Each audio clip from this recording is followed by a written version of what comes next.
Jaya Yashodhanana Jaya Vraja Janaranjana Jaya Yashoda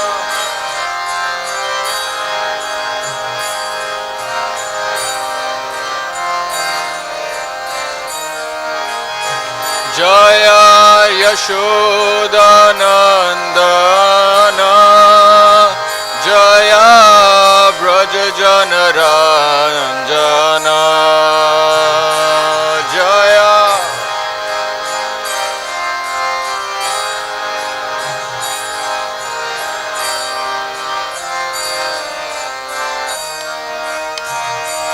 Jaya Yamuna Tiravanachari Jaya Kunja Vihari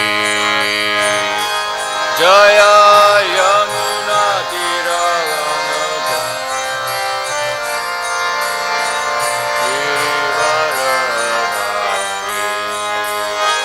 Jaya Radha Madhava Jaya Kunja Vihari Jaya Radha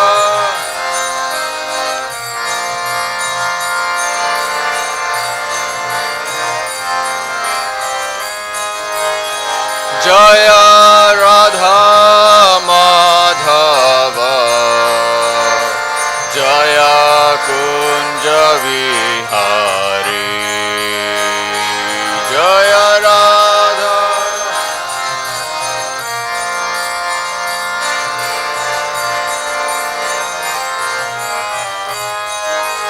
Hare Krishna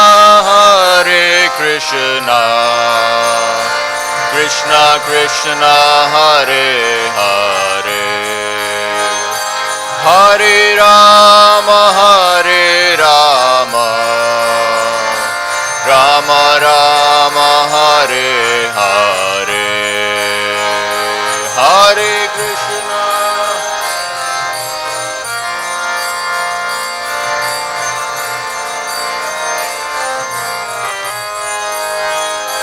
Hare Rama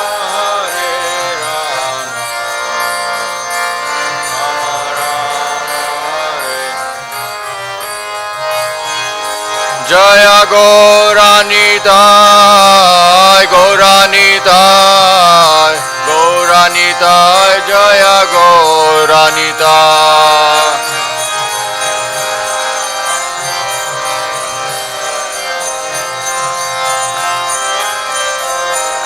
Jaya Jagannath Jaya Jagannath Jaya Baladeva Jaya Subhadra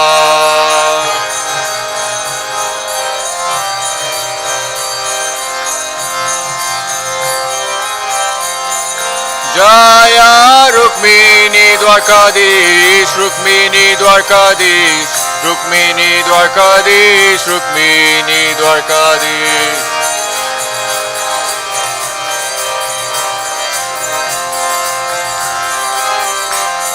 Jaya Rukmini Dwarkanath Rukmini Dwarkanath Rukmini Dwarkanath Rukmini Dwarkanath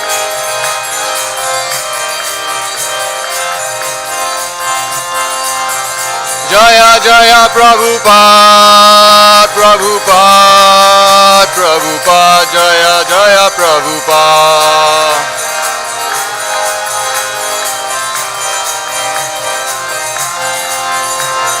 Nitai Gora Haribol Haribol Haribol Nitai Gora Haribol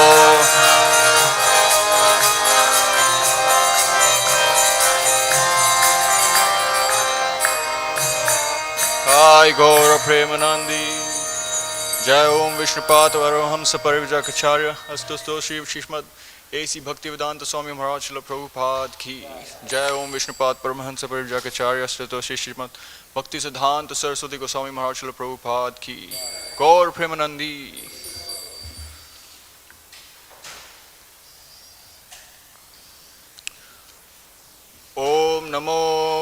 Bhagavate Vasudevaya.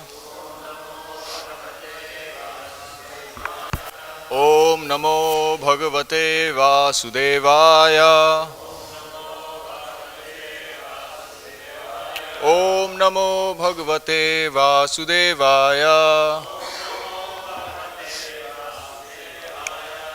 Reading from Canto 4, Chapter 1, Genealogical Table of the Daughters of Manu, Text 4.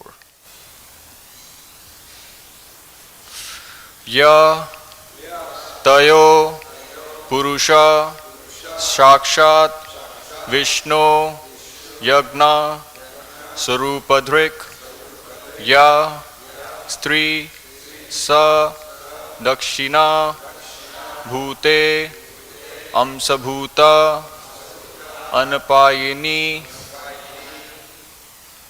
yastayoḥ puruṣaḥ sākṣāt viṣṇur yajña-svarūpa-dhṛk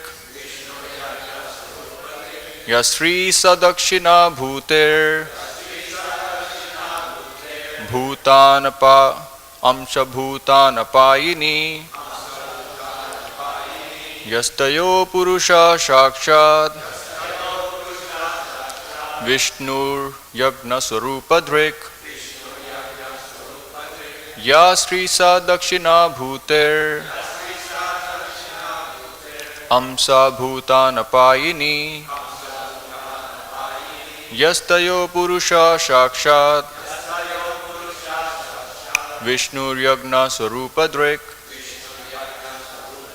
ya strī sa Dakṣiṇā bhūter aṁśa-bhūtānapāyinī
Vaishnavis.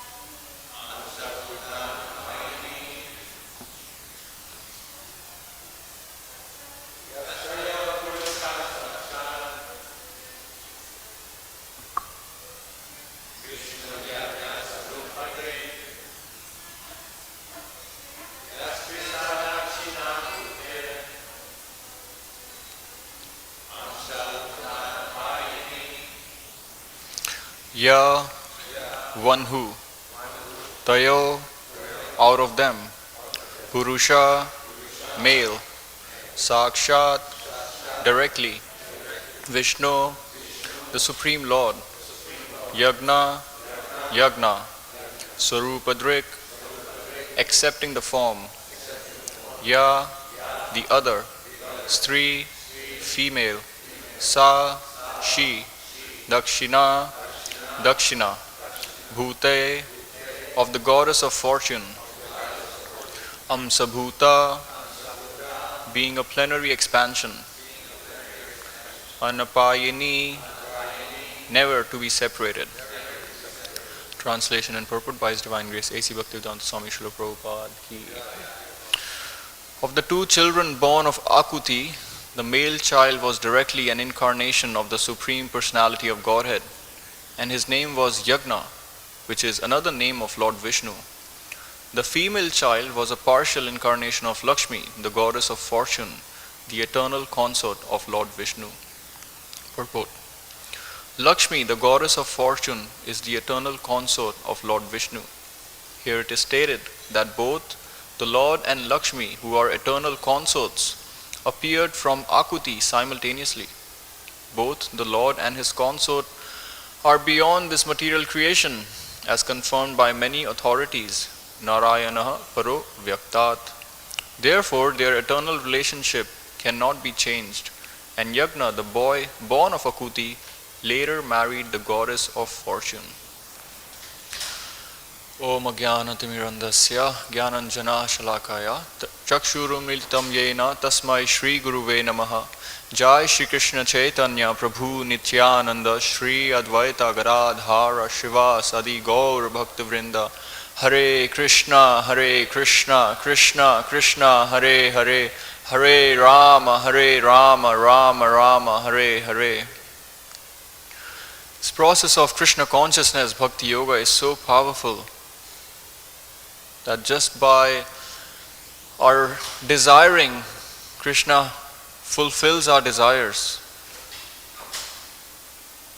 That's all actually we can do in this material world.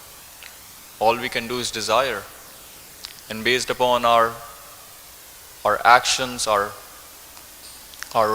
past portfolio, we are given what we deserve. So it's beautiful how we are seeing in Srimad Bhagavatam the proper way to desire, and Krishna fulfilling the desires of his devotees.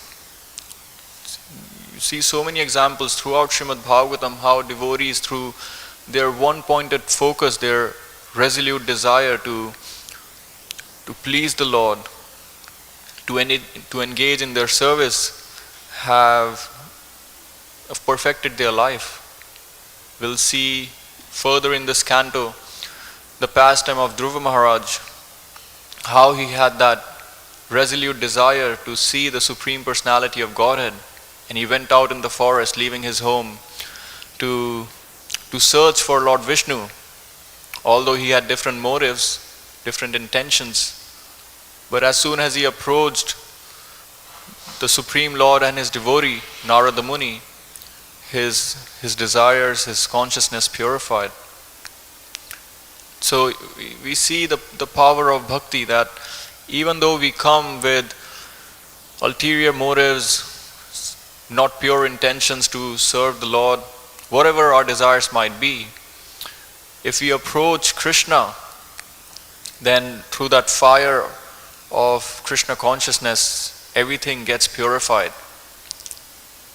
And even in material world, actually that's all we do. We just desire, and hoping that our struggles, our endeavors for fulfilling those desires will give us satisfaction and happiness. But of course, material endeavors always hit a roadblock. As Prahlad Maharaj describes, that we were reading yesterday in the morning, that even the act of planning for our material happiness, our distress begins from just the planning stage. So we can't stop desiring, we can't make our desires zero, but we can learn from these great personalities in Srimad Bhagavatam how to desire. Similarly, we read in Chaitanya Charitamrita, in Madhya Leela, how King Prataparudra had a strong desire to see Lord Chaitanya, to get his mercy, to see his lotus feet. And he had that one-pointed resolute desire, so much so that he was ready to give up his own kingdom. He said, if this kingdom, all this wealth and opulence comes in my way of approaching and seeing the Supreme Personality of Godhead, then I'm ready to give it up. He says, Tanra pragna morana karibe darshan, mora pratiknya taha vine charira jivan. He had such a determination, such resolute focus. King Prataparudra said that if Sri Chaitanya Mahaprabhu is determined not to see me, then I am also determined to give up my life if I do not see him. And Prabhupada writes in the purport that this is the excellent example of determination, drihad-vrita, that if one does not receive the mercy of the Supreme Personality of Godhead, then one's life is defeated. So when we read these Vedic literatures, we learn how we can change our consciousness and desire in the proper way to please the Supreme Personality of Godhead. And if we have that strong laser-focused desire, then Krishna has to fulfill them. I mean, Krishna fulfills the desires of the karmis, so why wouldn't he fulfill the desires of his devotees? And especially you will have seen in your own personal life, whenever we have spiritual desires, Krishna fulfills them faster than your material desires. All we have to do is just be persistent. No, I want this. I need this to serve you, my Lord. And that's what we are seeing in this verse. How Ākūti had 2 children, and the male child was directly sākṣād, the Supreme Personality of Godhead, and the female child was Goddess of Fortune. And so it all happened because of the desires of Swayambhuva Manu, as we have read in the previous verses. Swayambhuva Manu had a strong desire to have the Supreme Personality of Godhead as his son and grandson. He was very ambitious to have the Lord as his son. So we can learn how we can also be ambitious in our life, in our services. As we read in Nectar of Devotion, that everything can be used in Krishna service. All our emotions, all our propensities. So we can use that drive, that ambition, that no, I want to serve the Lord, this is what I need, and be just resolute about it.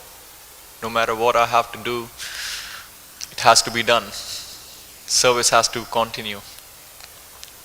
But of course, as Prabhupada would often say, that before you desire, first deserve and then desire. Sometimes Prabhupada would get challenged by reporters or aspiring practitioners. I want to see Krishna, I want to see God. Prabhupada would say, what is your qualification?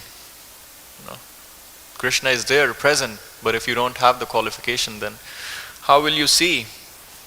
And so similarly, the Vedas give us the qualification of how we can have the Supreme Personality of Godhead as our child, as our son. The Vedas, Srimad Bhagavatam, describe Garbhadham Samskar, that the way you qualify yourself to have the Supreme Personality of Godhead is by following the Brahmanical qualities, as we read yesterday. Ruchi was a Brahmana, and he executed his Brahmanical duties very rigidly. And so, how we can take that in our own life? Of course, if the Supreme Lord desires, then surely he can also appear as one of the children in the family of devotees. But the best we can do is follow the Brahmanical culture, the Brahmanical qualities, and perform all the samskaras. And Prabhupada describes Garbhadhan samskara as a science. It's not something, just some ritual or something you just made up Hindu doctrine or something. No, it's a deep science that one can study and procreate Krishna conscious children. And it's actually the process of conceiving is a big yajña. There's a lot of intense hearing and chanting involved. In fact, it is described in Garbhadham Samskar, which you can even do a whole degree on. First, you have to invite all the brahmanas, get their blessings, offer them prasadam, and then go on a marathon of intense hearing and chanting, more rounds, have strong aspirations and intentions. And so it's not that, okay, yes, you come together and enjoy your propensities. No, as grihastas, we use our tendencies in that ashram to perform the yajña of bringing Krishna conscious children that can help in expanding and spreading the Sankirtan movement. And as Prabhupada describes in Bhagavad Gita in one of the purports, that by performing yajña, all our activities become purified. Ahara shuddhau sattva shuddhi, sattva shuddhau dhruva. That when we perform yajña, then all our activities becomes purified. And when our activities become purified, then the path of liberation is open. So yes, indeed, you can talk to any grihastas who have children. At the grihastha ashram, in fact, any ashram is a way for purifying ourselves, engaging in selfless activities and cultivating patience and tolerance. In fact, I see in my own tiny experience that grihastha ashram is whatever we read in the shastra, the knowledge, the jnana. In grihastha ashram, it's all theory in action. You're on the field now. You have to apply everything. So vijnana, you have to actually practice. Otherwise, what's the use? And so we see the reward of it when devotees engage in this yajña and see the act of conceiving children as a way of as a service. You see the difference. The children who are brought up in devotee families are so brilliant. I know so many devotee parents, and their kids are just marvelous. It's like out of the world. I know one god sister in Australia. She has a 12-year-old son, and one time we were having lunch together, and he is reading Srimad-Bhagavatam on his Kindle. I was like, which canto are you on? I was like, I'm on 4th canto. Man, it's like another devotee in Auckland. Her son goes to the Hare Krishna school in Auckland, and he whenever any traveling sannyasis come, he has these far out questions to them, all very philosophical, and he has a whole booklet of so many different questions that he comes up with when he reads Srimad Bhagavatam and Chaitanya Charitamrita. So it's just really amazing how the difference. And even not to go so far in different continents, even in our own, under our roof, the daughter of Shastrakrit Prabhu, Dhanya, she's only like 5 years old, and she's aspiring for initiation. She's like, yeah, I'm a Sankirtan devotee, chanting 2 rounds, goes out on books. And so we see the children takes on these impressions that the parents perform throughout that whole process of Garbhadham Samskar.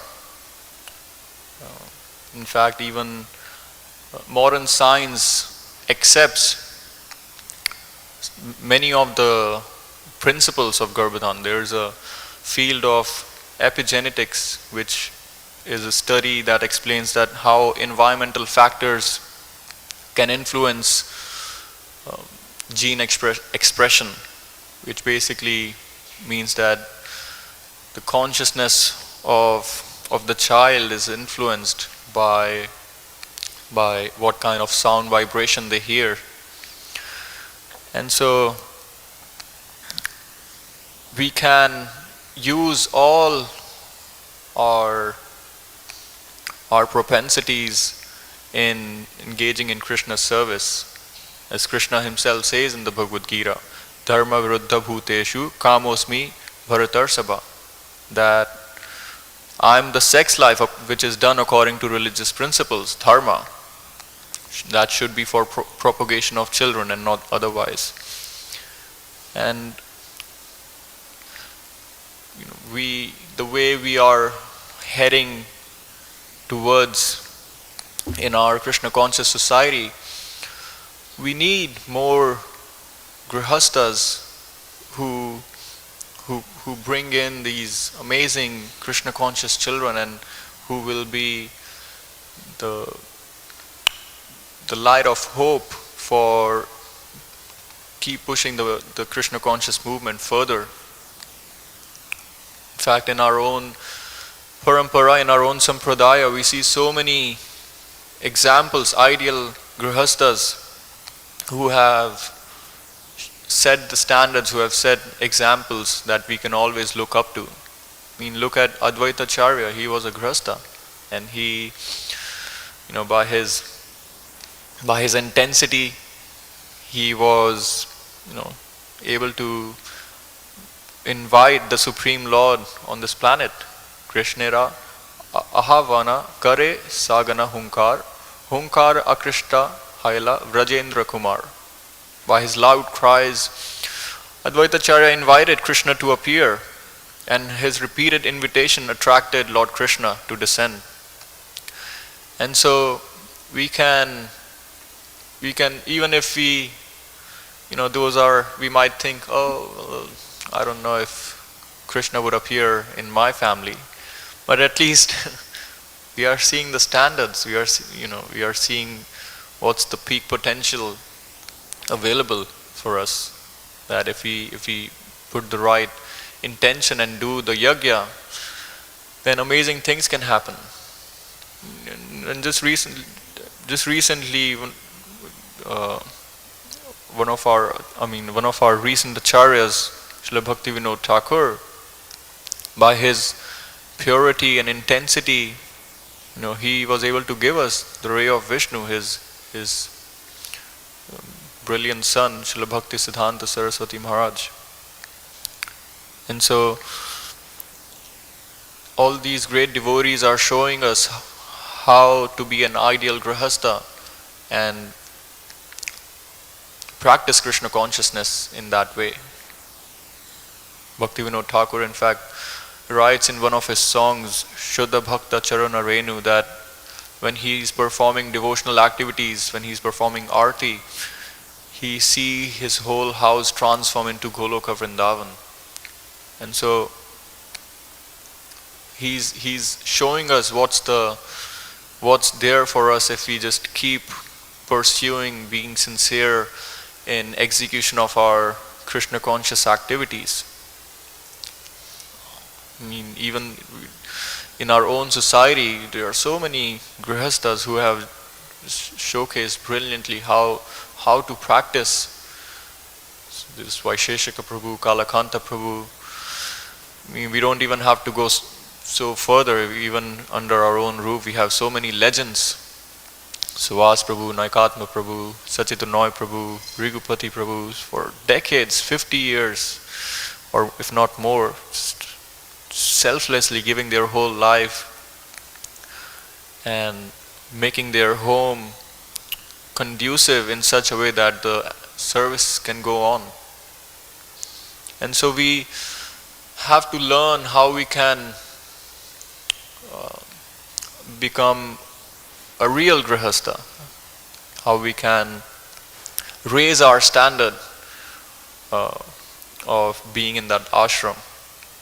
As Sukadeva Goswami says in the second canto, Shrotavyani Rajendra Rinam Shanti Sahasrasha Apashyatam Atma Tattvam Griheshu Grihamedinam.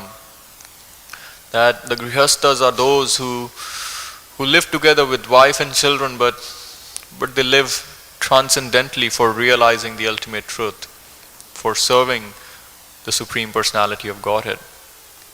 Whereas the Grihamedis have a different focus, a different center in their life. They only live for benefiting their family members, whether extended or centralized, and all their activities are governed by sense enjoyment. And so we should look up when we read Srimad Bhagavatam and we are hearing these great personalities being in that ashram and being able to beget the Supreme Personality of Godhead as a son. We should not just shun it away and oh yeah, that's Ruchi, that's Swayambhuva Manu, he's one of the Mahajans, we are just here, living in Kali Yuga. No, we should cultivate our aspirations so that we can get a drop of that desire, get a drop of that purity. Because Krishna says actually in the 11th canto when he's talking to Uddhava that just by hearing about pure devotional service, just by listening submissively, one's surrender or one's endeavor to become pure begins just by hearing. So even if we are not at that level of pure devotion, when we just hear about it, aspirations develop, we start to have desire, and Krishna within our heart, he notices, he sees that, okay, how our desires are changing. And then Krishna facilitates, because Krishna is very much attentive to how we are desiring and what we want, especially for executing our devotional service. And so we should look up to grihasthas. We should look up when devotees change ashram, whether they are coming from brahmachari moving to grihastha or moving directly to grihastha ashram. We should look up to that ashram because it's a ashram for engaging in more service, as any other ashram is, of course. Because you have to understand that there will be rare souls who would be able to go the distance of being a brahmachari. Eventually, everyone transitions to find more stability according to their nature, to be situated to practice Krishna consciousness. Of course, we hope and bless our brahmacharis here that they can go Naishtika brahmachari all the way. In fact, Bhaktisiddhanta Saraswati Maharaj, he opened a club at university for lifelong celibate club. So if they can give it a try and see how many people join. But for most part, devotees will transition and be situated in the grihastha ashram. But again, it's not something that they are having a fall down or they are not strong. No, it's an equal opportunity, if not more, to engage in Krishna service and to expand the Sankirtan movement. And so having the proper desires, having the right desires, this is what we can have. We can, as Prabhupada would often say, if you have the right desires, if you just engage in Krishna conscious activities, one day you will see Krishna in this lifetime. And so we should have that strong focused desire that yes, I want to see Krishna in this lifetime, no matter what it takes. And so I will leave you all with a meditation for the weekend as we are beginning the Kartik month from next week. We can see how in that pastime, by the purity and intensity of Mother Yashoda, she was able to not just capture Krishna but bind him. And so we can meditate on how in this month of Kartik, how can we capture Krishna's attention? How can we bind Krishna? What can we do more in our service to get the attention of the Lord? How can we purify our intentions? How can we how can we have the right attitude in our devotional activities that the Supreme Lord will take notice? And when we have the desire, strong desire, then Krishna will have to fulfill those desires. And so with that, I'll leave you all to reflect and think as we start the Kartik month next week. Thank you very much. If anyone has any questions, thoughts, comments, complaints, Rabindranath Prabhu. Yeah, you mentioned about having nice Krishna conscious children. So where does education come in, like the Gurukula or the Varnashram College? Yes, I think Grihastha ashram is so diverse. Everyone has, I feel first of all there are so other devotees in the audience who are much more qualified to respond to that question. But how I understand it is that the Grihastha ashram is so subjective and so unique because every individual would want different things for their children. Some would say, my child should become like Prahlad Maharaj and be fully engaged in devotional activities and getting training like that. And somebody would aspire that, no, my son or children become like Bill Gates, become rich, become expert in material endeavors. And some might have the aspiration that their children become both Bill Gates and Prahlad Maharaj. And so it's a very unique and subjective individual approach on how one can raise Krishna conscious children. So I will let some of the senior Grihasthas comment on that, on how Gurukul and the colleges can play a role. Definitely if we have the facilities, we should take advantage. Just like, I don't know if they are still doing it. They were planning to do the Sunday school, a longer program, and in the congregational office. So yes, the Grihasthas, if they have the desire, should send the children. But again, it's very depending upon where we are located, what facilities we have, and then of course, what are the desires of the parents. Hope that answers to some degree. I'll let, Naikatma Prabhu. Thank you very much, Prabhu. Wonderful class. Prahlad Maharaj tells us what the standard is. Komaracharat pragyo. He says from the tender age of youth, from one's very beginning, or in other words 5, one should be taught the principles of devotional life. That's across the board. That's standard.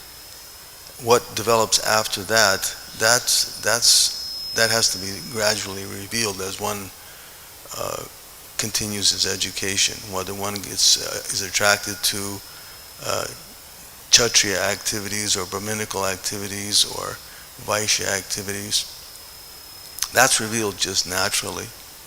But from the very beginning, the standard is there, that devotional activities should be taught. And what happens after that, again, is an individual experience. Thank you for sharing that. So yeah, we should aspire to follow that standard as much as we can. Sachitanai Prabhu.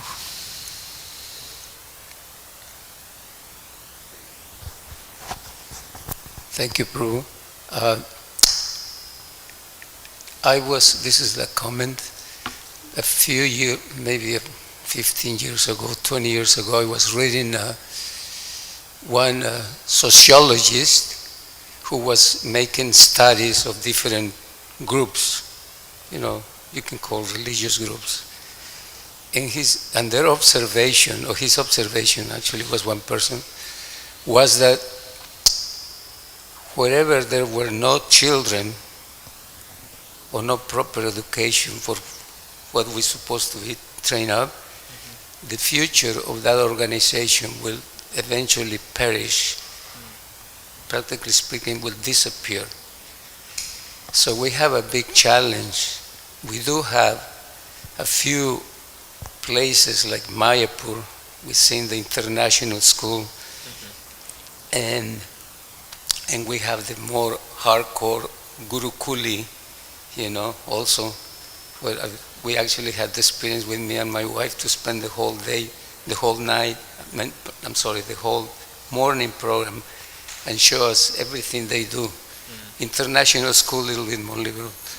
So then, yes, we do have some places, but not as much as we would like to have.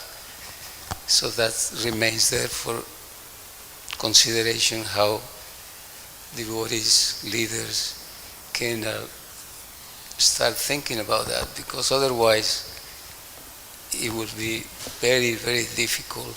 Having children, and especially in the big cities, we have seen the children go to the outside school, and it will be so difficult later on when they grow up. I've seen some of them. I don't see them anymore. They already reach like 18, 19, 20 years. They just go there. Very occasionally they come to the temple. Yeah. So it's good to have children, yes, as many as we can, but have some plan for those who live in the big cities. Yes.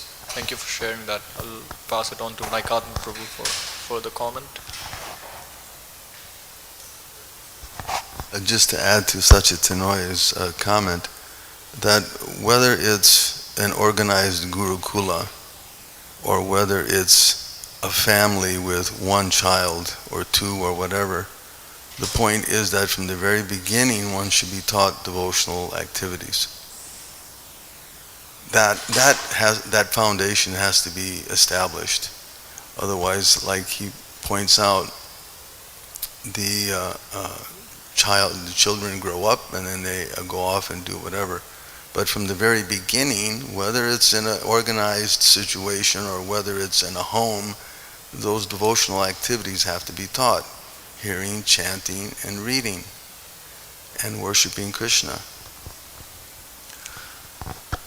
Yeah, there's in the childhood we get impressions, because sometimes even when we are like 30, 40, you can still remember the jingles and the TV shows that we watched as a kid. So imagine if, we just hear Krishna book.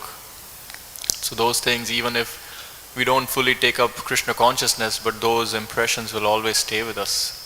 So Prabhu. Yeah, I think it's a practical issue too, in terms of we're still a young society. The Krishna conscious movement in the Western world is very young. And, for instance, you have the Catholic Church. They've been going on for thousands of years. So my point is that as Krishna consciousness grows, then the congregation becomes more, strong and more cooperative with each other and with the temple, that they'll start creating these kind of schools. Like in India, it's going on right now. If you go to India, you'll see that there's a lot of temples that all have like school, and all the congregation supports it. And they want it, they build it. Yeah. To expect a temple to build such a structure Yes. at this particular time and place in our society is not even practical. And barely we can develop ashrams, to speak of a gurukul. So I think that as the society grows, that functionality will be more available. But what Naikama said is actually very important too. I'm not quite sure if Prabhupada ever went to a gurukul. I didn't know if he did or not. I think that whatever he learned about Krishna consciousness came from his mother and his father. Yes. They made sure that they were educated in this, the Krishna consciousness society. So I think that that's a very good start, that the parents should be responsible. They should make sure that their children are, familiar with the society, with the process, and encourage them like that. So I think that if that goes on, that's a good start, and it'll expand gradually. Or if the householder has to, they can always move to a place like Alachua.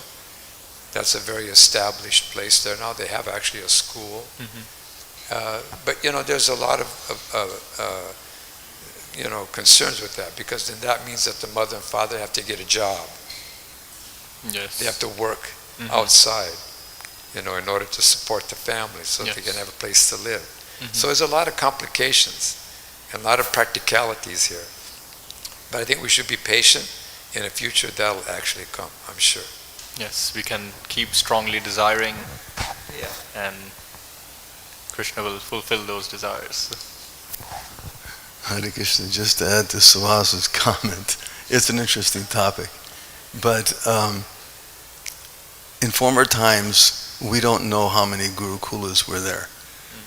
There may have been hundreds and thousands of gurukulas, and they were established around a Brahmin who took on the responsibility of teaching. And gradually the students became attracted. It's not that they had to raise a whole bunch of money and build a big monastery. That didn't happen. In former times, the Brahmins, and in our society we have so many Brahmins, everyone can become a ashram teacher. You teach within a small community, whether it's 2 people or whether it's 5 families, but you act as and that means that the devotees, the brahmanas, the parents, have to become Brahminical, so they're qualified to teach. And then gradually it develops into a larger situation. But initially there has the Brahmins, the devotees, the parents, don't become Guru Nasasyat, Swajano Nasasyat. You shouldn't take on that position unless you're prepared to teach. Yes. Otherwise, don't take on that responsibility. Yes, totally. You shouldn't take on that responsibility. Don't become a grihasta unless you're prepared to teach. Yes. Yeah, and I see it as, it all boils down to reading Prabhupada's books and studying them, because how are we going to become Brahminical if we don't know what it means to be a Brahmana? Just to add one important point too, there is a statement that is very strong that says that Karuna Guna Sangasya Sadasad Yoni Janmasu. So regardless of, you might teach your children in your own home or any place, but if they get the wrong association, they will adopt those things. So it's just about the same thing. You teach them, but you make sure you have a structure, a place, like like we have, for example, Shivaran Swami has his place there in Mayapur again, little bit in Alachua, but still, that's the thing. Let's create, like Subha said, it might not be practical now, but we don't give up. we keep thinking that maybe it should happen. So that's association. Because even ourselves, we're trained up the bhaktas here. At one point, they decided, okay, let me go and see some friends that I had. I want to mix with them. After all, I don't think it's so bad. I know about Krishna. No. Eventually, Maya pulls you away again. Thank you. Just like, when you become a millionaire, because you're out there working, and when you become a millionaire, then you give a big donation and you'll build a school. Yes. And then all the children will go to school. So that's what, part of your service. So yeah. You've been trained up in Krishna consciousness, you have a spiritual master. So become a million, we bless you. Become a multi-millionaire and build this school, and you'll see it will fill up. Yes, and we have lots of children coming along in our congregation. So and bring together your friends, come together and build this wonderful school. yes, so can have those strong desires, and Krishna will fulfill them. Don't be surprised when your desires get fulfilled. Hare Krishna, Prabhu. Thank you for your wonderful class. So you were talking about that Krishna fulfill all the desires, that we just need to desire and Krishna will fulfill. But we see actually that Krishna doesn't work like that all the time. Some desires are fulfilled and some desires are not fulfilled, even desires from great devotees. So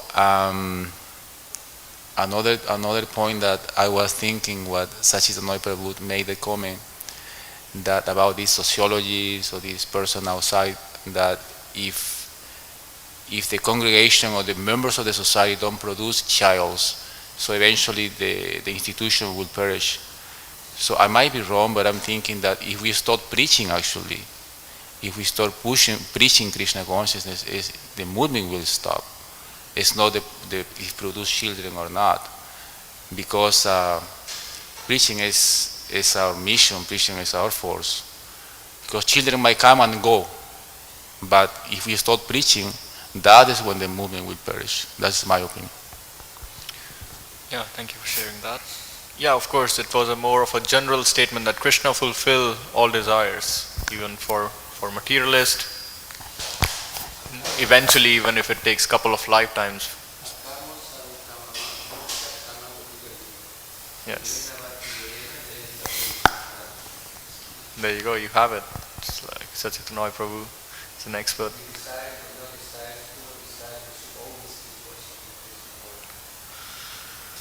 Okay, we'll stop here. Srila Prabhupada ki, Srimad Bhagavatam ki.